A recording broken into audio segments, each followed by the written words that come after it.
మహారాష్ట్రలోని ఔరంగాబాద్ జిల్లాలో ఉన్న ఔరంగజేబ్ సమాధి ఇప్పుడు వార్తల్లో ఉంది. ఔరంగజేబ్ టూంబ్ అనేది మహారాష్ట్రలో ఔరంగాబాద్ జిల్లాలో ఉంది. అయితే ఈ సమాధి అక్కడి నుంచి తీసేయాలని చెప్పి చాలా పెద్ద ప్రొటెస్టులు జరుగుతున్నాయి.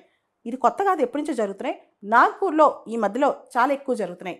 దీనికి సంబంధించి హింస కాస్త స్టార్ట్ అవుతుంటో నాగ్పూర్లో భారతీయ నాగరిక సురక్షా సంహిత కింద సెక్షన్ 163 ప్రకారం కర్ఫ్యూ విధించారు.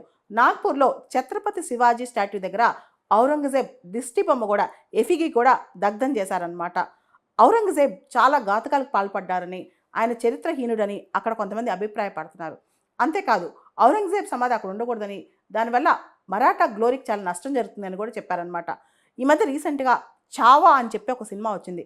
ఈ సినిమాలో మరాఠా గ్లోరీని చెప్తూ దాంతోపాటు ఔరంగజేబ్ చేసిన ఘాతకాలు కూడా ఈ సినిమాలో చాలా చెప్పారనమాట.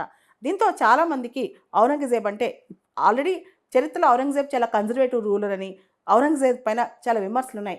హిందువులకు వ్యతిరేకంగా ఆయన చేసిన పనులు, ముఖ్యంగా శివాజీ పెద్ద కొడుకు శంభాజీని ఔరంగజేబ్ ఎలా చంపేశాడు, దీనికి సంబంధించి చాలా డిస్కషన్ నడుస్తుందన్నమాట. ఈ టైంలో మరాఠా గ్లోరీకి వ్యతిరేకంగా యాక్ట్ చేసిన ఔరంగజేబ్ సమాధి అక్కడ ఉండకూడదని చెప్పి అక్కడ చాలామంది అభిప్రాయపడుతున్నారు. దీనికి సంబంధించి యూనియన్ మినిస్టర్ నితిన్ గడ్కరీ మరియు మహారాష్ట్ర సీఎం దేవేంద్ర ఫడ్నవీస్ వీళ్ళందరూ కూడా రెస్పాండ్ అయ్యారు.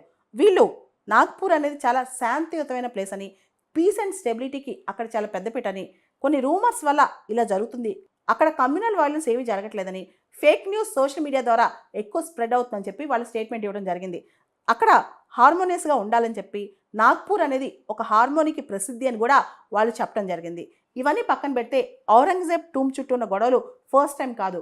ఎంఐఎం లీడర్ 3 సంవత్సరాల క్రితం అక్బరుద్దీన్ ఓవైసీ అక్కడికి వెళ్ళి ఔరంగాబాద్ జిల్లాలో ఔరంగజేబ్ టూంబ్ దగ్గరికి వెళ్ళి అక్కడ ప్రేయర్స్ చేశారు. ఆ టైంలో మహారాష్ట్ర పొలిటీషియన్ రాజ్ ఠాక్రే ఇమీడియట్గా ఔరంగజేబ్ టూంబ్ అక్కడి నుంచి తీసేయాలని చెప్పి పెద్ద గొడవే చేశారు.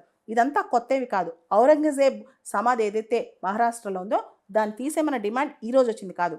ఔరంగజేబ్ చాలా కన్జర్వేటివ్ ఇస్లామిక్ రూలర్. ఈయన జిజియా ట్యాక్స్ని కూడా రీఇంట్రడ్యూస్ చేస్తారు. హిందూస్ మీద విపరీతమైన పన్నులు వేస్తారు. అంతేకాదు, ఔరంగజేబ్ చాలా ఫండమెంటల్ ఇస్లామీ పీపుల్ పైన ఇంపోజ్ చేస్తారు. ఈయన ఎక్కువగా డెక్కన్ ఏరియా, మరాఠా రీజియన్లో ఎక్స్పిడిషన్స్ ఎక్కువ చేస్తారు. ఈయనకి ఇక్కడ అంటే మరాఠాస్ దృష్టిలో ఈయన చాలా బ్యాడ్ రూలర్ అనమాట. కానీ ఈయన చనిపోయింది ఎక్కడ? ఔరంగాబాద్ ప్రాంతంలో. ఔరంగాబాద్ పేరు అలా వచ్చింది. ఔరంగజేబ్ టూంబ్ కూడా అక్కడే ఉందన్నమాట. ఆల్రెడీ మహారాష్ట్ర ప్రభుత్వం ఔరంగాబాద్ జిల్లాకి ఛత్రపతి శంభాజీ నగర్ అని పేరు కూడా మార్చింది. అదేవిధంగా మరాఠాస్కి, మరాఠా గ్లోరీకి ఔరంగజేబ్ వ్యతిరేకం అని చెప్పి అక్కడ చాలామంది భావిస్తారు. అందుకే ఔరంగజేబ్ టూంబ్ అక్కడ ఉండకూడదని చెప్పి కూడా అక్కడ చాలామంది కోరుకుంటూ ఉంటారు. మొఘల్ రూలర్ ఔరంగజేబ్ దాదాపు 25 సంవత్సరాల పైన ఈ డెక్కన్ ప్రాంతంలో ఉన్నారు. చాలా కింగ్డమ్స్ మీద, ముఖ్యంగా మరాఠా కింగ్డమ్ మీద దండయాత్రలు చేశారనమాట. చివరికి ఆయన చావు కూడా ఇదే ప్రాంతంలో చనిపోయారు. కాబట్టి ఇది మరాఠా ప్రైడ్, మరాఠా సాయిల్, ఇది మహారాష్ట్ర. ఇక్కడ ఔరంగజేబ్ చిహ్నాలు ఎందుకని చెప్పి మరాఠా ప్రజలు కొంతమంది ప్రశ్నిస్తున్నారు.